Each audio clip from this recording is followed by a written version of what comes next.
பரவாயில்ல. அப்படியா? அதில் ஜாம் இருக்கான்னு பாருங்க வரைக்கும் கண்டிப்பாக எங்கேயாச்சும் இருக்கும். என்னதான் உத்தர சாப்பிட்றாங்க நமக்கு தெரியாது. கண்டிப்பாக ஏதாச்சும் மூளை ஜாம் இருக்கும்.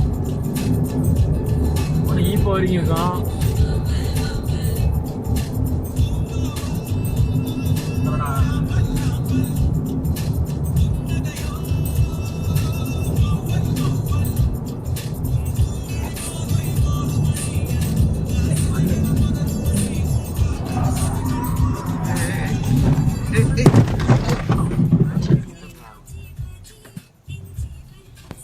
ஒன்னாச்சா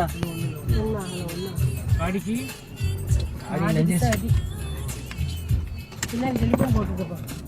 பார்த்து யாரும் இது பண்ணாது. ஒரு நிமிஷம் அப்படியே இருங்க. என்ன முதல்ல இது வந்து காடி அந்த அங்கிட்டிருந்து காடி இந்த காடி அது அங்கிட்டு இவன் தான் வந்துட்டான். இறங்க மச்சான்.